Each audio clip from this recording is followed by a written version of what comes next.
If you need us with a new Black Panther Party self-defense, we're here for you, brother. Call us wherever we at. We'll come a little history. I got John Husband, Bunchy Carter, Nathaniel Clark, Lane Brown, all in Geronimo Pratt. Yeah, we met Lane Brown. She was here last year. Ask him about Joe Brown. Did have a minute time to come on the show. Yeah, I got time. I got time. The man of the hour.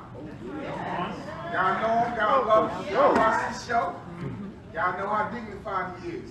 So without any introduction, get up and give it up for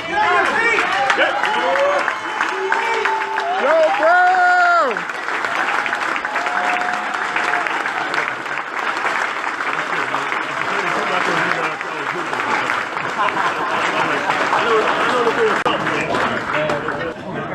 Glad to be here. This is a very interesting audience. I'm not here to make it feel good. That never was my business. Yes, sir, Judge Jahari. I sure will. What I'm trying to do is get you out of the fog so you can get somewhere. And that includes me too. The last time I was in Seattle, I spoke to a group of 3,200 people. It was the American Airline Pilots Association. It was interesting getting up here. The airline that was sponsoring it had me and a good friend who was also acting as my bodyguard come in and meet the board of directors for the airline down at LAX, that's LA International Airport. When we got here, the CEO of a certain airline sat next to me at the banquet table where I was the keynote speaker. It's interesting. The next day, he came and picked us up personally in the airline's limo. It was quite a spectacular vehicle. We went to the airport. He walked us up to the front of the line. We got immediately through security. He escorted us to the gate and then down the jetway to the aircraft, and he said, I want you gentlemen to have a good time, enjoy your flight back. He had a bottle of Dom Perignon and some glasses brought to the aircraft so we could get in, but it's a matter of perspective.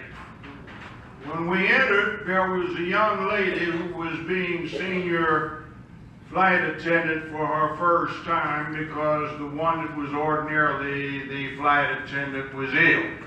She was from Alabama. When we walked in, just escorted by the CEO of the airline, she said, excuse me, what are y'all doing in here? Oh, Lord. Oh, she done talked to the wrong one. She said, this is first class anyway, what are you doing down here? I said, excuse me, of course it's first class. Well, why are you in here right now? I said, well, why don't you go check with that gentleman out there standing, chatting with some of your fellow employees of this airline who happens to be your CEO. Well, I don't care who he is. This is first class only. Let me see your ticket. Tickets. So I had million-some miles on my frequent flyer account for that airline. I'd never been asked to see my ticket other than getting through there. But that was a matter of perspective.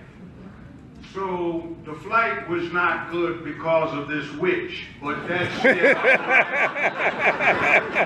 matter where you are in life, you still run into these problems that result from a commonality you have with certain other people who have these problems.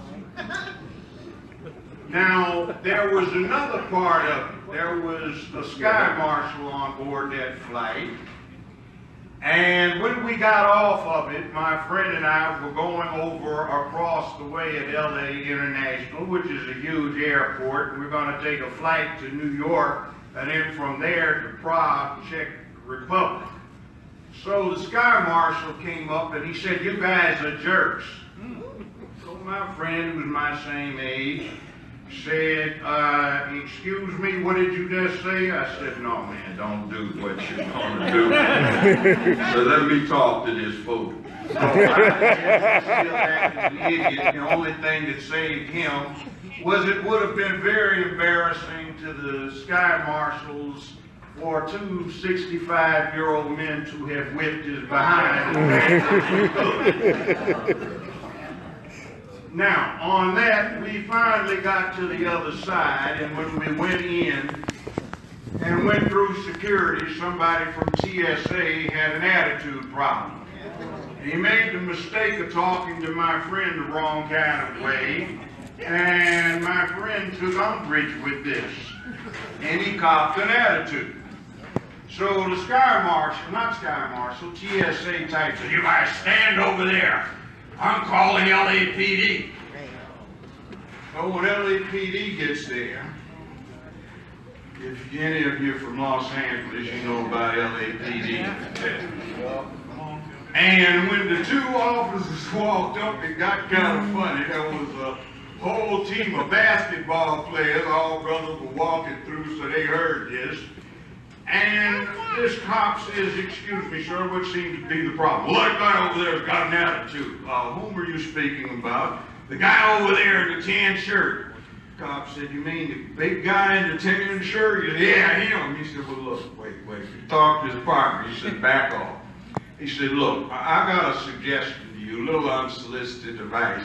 If that's the person you got the problem with, may I suggest strongly that you make him smile?" I said, "What?" He said, "He trains our instructors." He said, "Even if we shoot him, there's not enough police in this old airport to make that man do anything he does not want to do, so make him smile." His partner said, "Huh?" He said, "Come on, man, we out of here." So they're walking away, and this guy says, "Look, man, I don't want to see my wife this evening, and you trying to get laid. Let's get the hell out of here." No. But in any event, that goes to the issue of being able to take care of business and being able to vest consequence. See, every time I go to one of these things where it's dealing with African people, we're always talking about what we want, what we should be allowed to have, what we are entitled to. To hell with that, they're not going to give you a damn thing.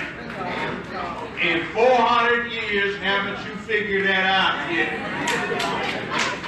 They will give you not one damn thing. You got to take it, or else you have to be badass enough to say, "We're going to get this whether you like it or not, and if you don't like it, there's some consequence to be vested."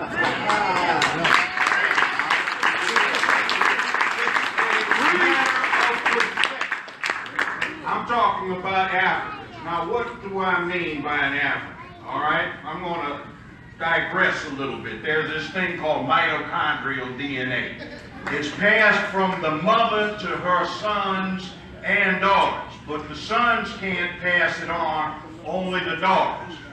Now, geneticists say there are 133 lines in the human race that go back to 133 women long ago. 132 of them are still confined basically to Africa, and everybody who's not recently out of Africa has only one strain. So everybody else in the world except recent Africans has the same great eccentric grandmother. And she came out of Africa.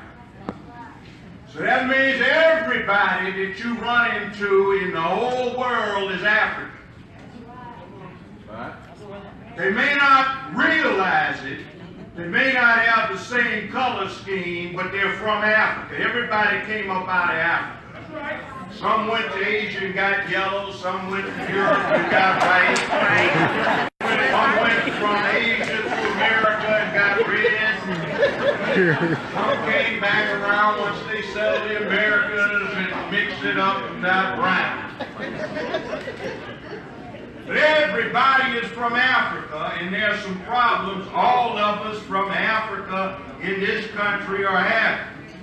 Now, yes, we've got the racists who are talking about, what Adolf and the boys were talking about 80 years ago. let's see, what is it? Aryan Superman, and all that nonsense, blonde haired, blue eyed, and all this. Well, what does an Aryan really look like? Come on, Judge. You see one all the time. Kamala Harris, Senator Harris. Say it, India. That's what Aryans look like. They are Aryans, and they're certainly not blonde-haired, blue-eyed. They look like her. Yeah, they did. I call her the fake Negro.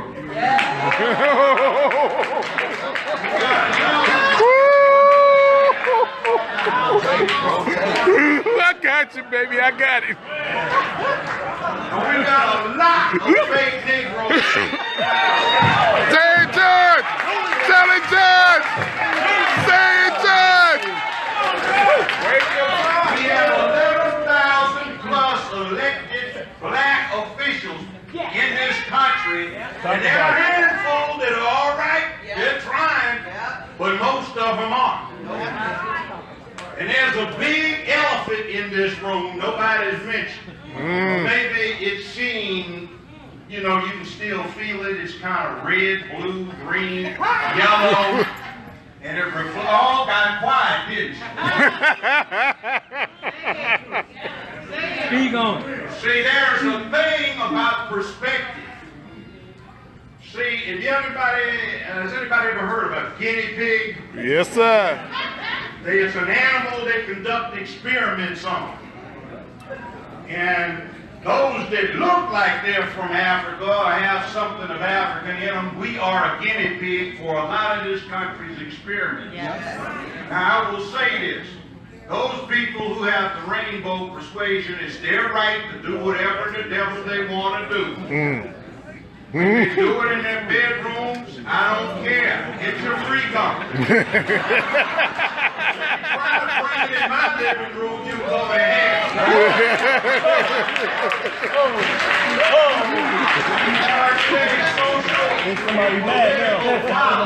Just like Donald Trump, Hillary Clinton, Biden, whatever you want to be, you're subject to pushback. Somebody's got to say something about what's happening to these children. Orange County, California just got through putting their kids on summer break. And some of the parents who I know from out there call me and start talking about, Judge, you know what they're saying to our kids?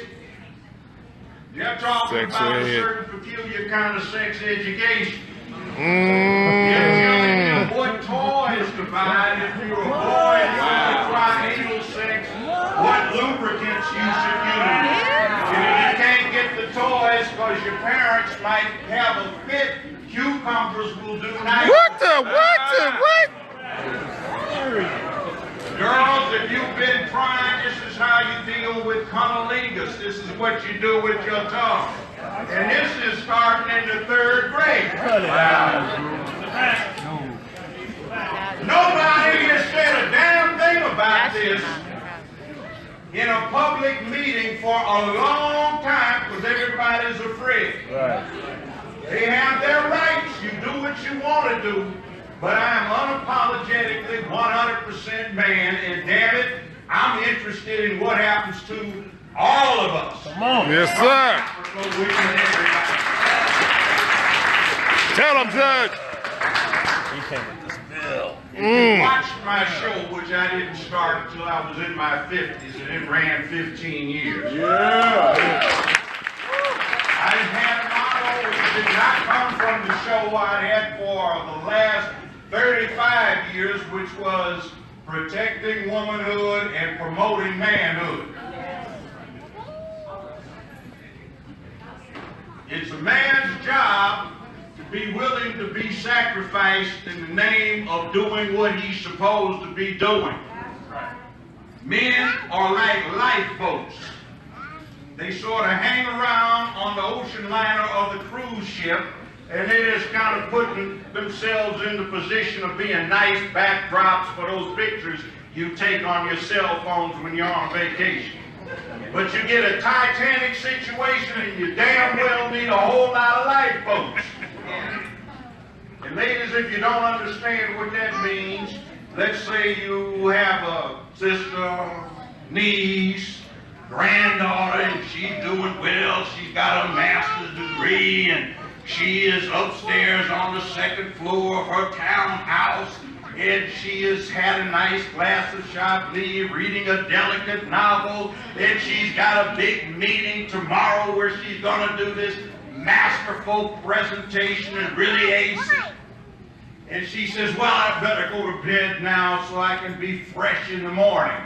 And she puts her now finished glass of Chablis down, and she marks her place in her novel she's been reading, and with a smile on her face, she turns out the light, and she rolls over to get some sleep.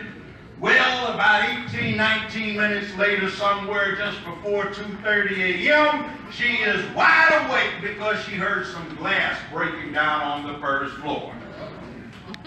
Now, does she want to have a man who's capable and qualified there next to her and see what the devil is going on down on that first floor? Or does she want to go down there and do it herself and believe that nonsense about she can be Wonder Woman?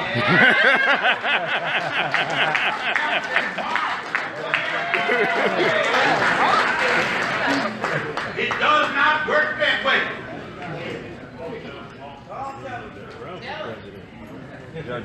Come on. I remember when it was happening. I graduated from college before the 60s were out. I went to UCLA. And I remember these misguided idiots running around on campus talking about men are horrible. We need to get rid of all of them they gave us. And if we just change the way the boys were raised to men, so they learned to enough to cry, to shout, so they didn't all hang out and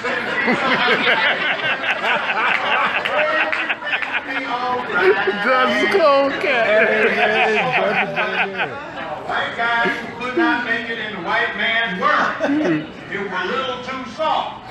And what I see going on today, I call Revenge of the Nerds, Part 37. Soy boys, vanilla boys, or whatever the devil it is. And they didn't like masculinity. And then we got those females who were very upset that they had two X's instead of an XY chromosome, but they tried to deal with too much self-hate instead of loving what they were. And by the way, simultaneously going on was I'm black and I'm proud, because black folk were all caught up in all this self-hatred because they never saw anything that looked like them represented in any of the media. But you see, what has happened now is we're no longer in being proud of what you are. You go get to play Bruce Jenner and you become gangster.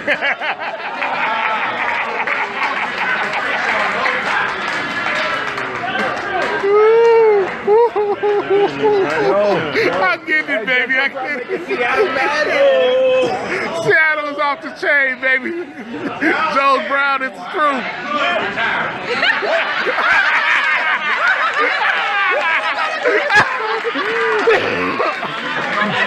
Oh my goodness. Oh, my show went up when I refused to sign the latest contract. I said, go to hell. After 15 years, they were sending out stuff to the stockholders saying my show was financing all of the time. Yo, man, that boy ain't no joke, man. Spitting fire. They had me, Judge Judy, Oprah Winfrey, and Dr. Phil. And guess who had the highest ratings? Me. Come on, but you didn't hear about it, because they weren't going to let anybody know that a straight black man that took no license was the #1 killer. Yeah! Woo! Woo! Go on, man, talk that talk. Step ahead of me, but I kept stepping on a heel. And they kept saying, oh, well, we got to change it again. So CBS put it out. I was the second highest paid person in television behind Judge Judy. You didn't know that, did you? You just said, oh, I like Judge Joe Brown. I would, why come I can't find him in TV guy? Because they didn't put me in there, but I was still doing it.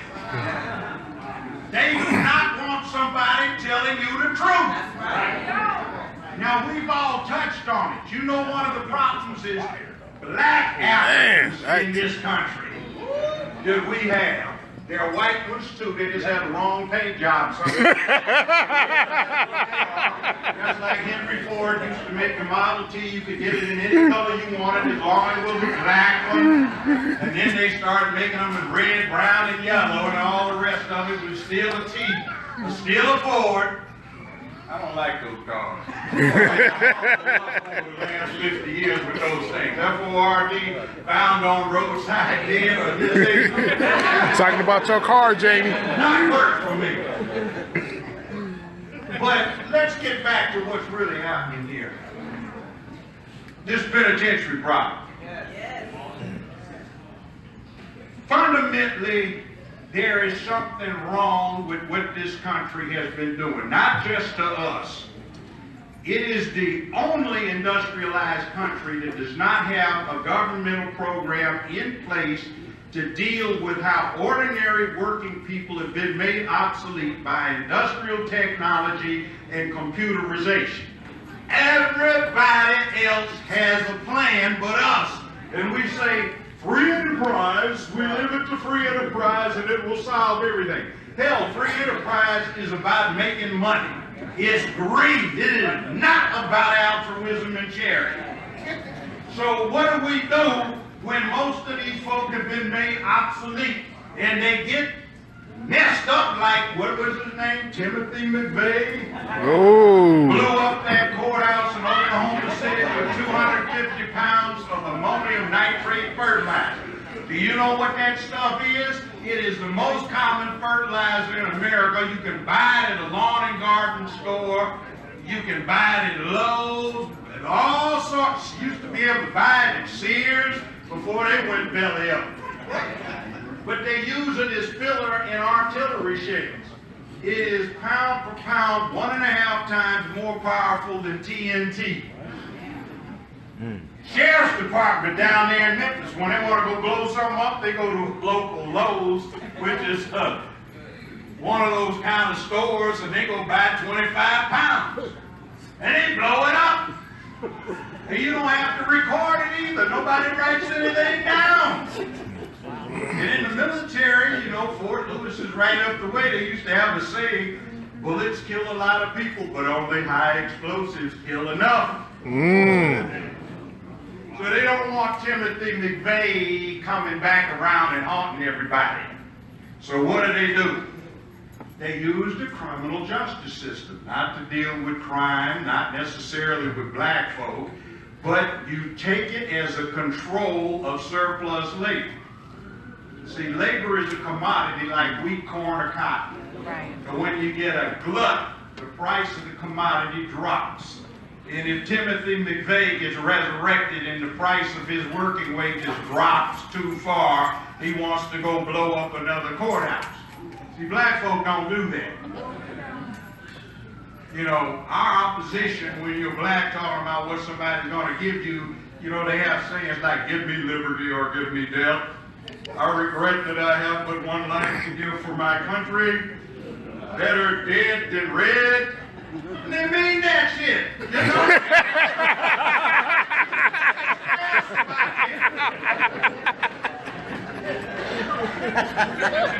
They don't have rehabilitation in the prison system because if you rehabilitate somebody, you just put them right back in the bloody job market.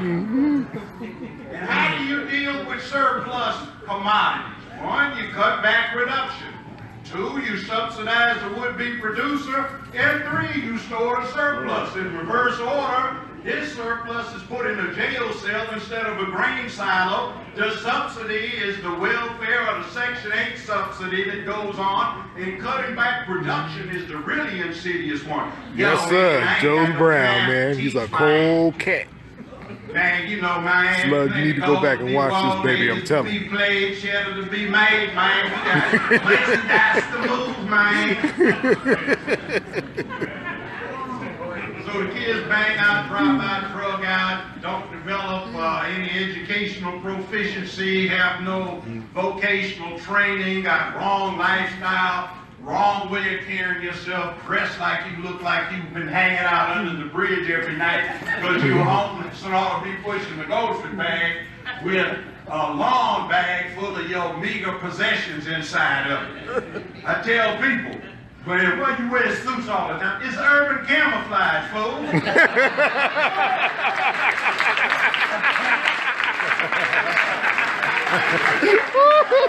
We're supposed to talk about profitable or reasonable causes. Somebody got on a business suit.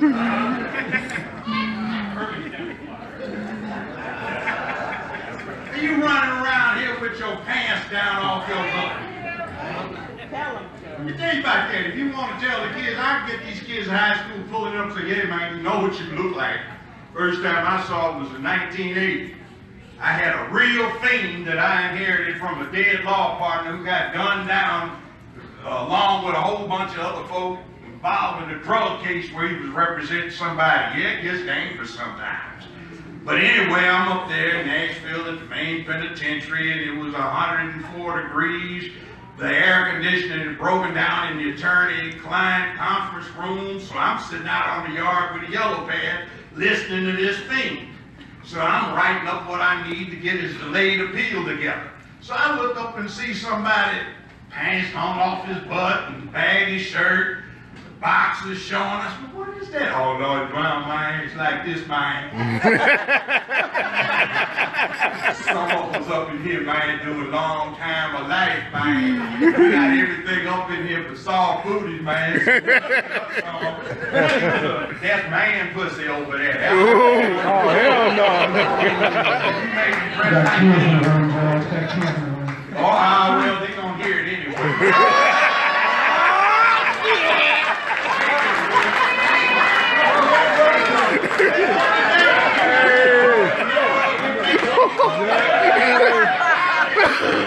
God damn.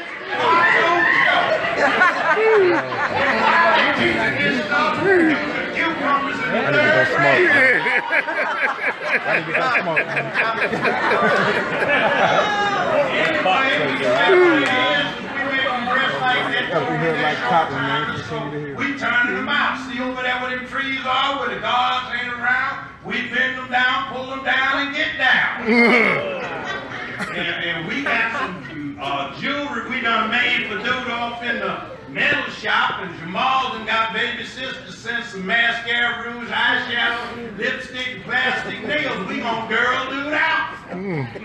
Now they walk around cooler, you know, the lower the sag, the cooler the dude. What is that? And then the little girls, what do they have for role models? Kim Kardashian.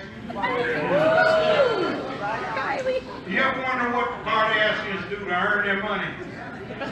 That whole thing is a fraud, because what it is to get you, well, next time you're in a hotel or motel, to go to the adult selections, uncensored TV, so you can see Kim and Ray J when they were 19, $4.95 to get a $7.95 for the longer, more boring edition. That's about penitentiary reform. Did you see the tape, by the way? Yeah, some of it. Hey, what's going on, man? It's about time, Cat. Where you been, man? Man, what you doing, man? Hold on. Save my outfit. Yeah, man. Yeah, man. Where you at, African? Yeah, man. Where you been at, man? Head out on somebody. Playing. You know how much they busted her with? 6,600 pounds of 97% pure cocaine and $87 million in cash. And she was 36 years old. It was the fourth biggest drug bust they ever had then. But that's prison reform. So anyway, I got told that. What's up? Man, you came on the end of it, baby. That's Judge Joe Brown. It's a cool cat right there, baby.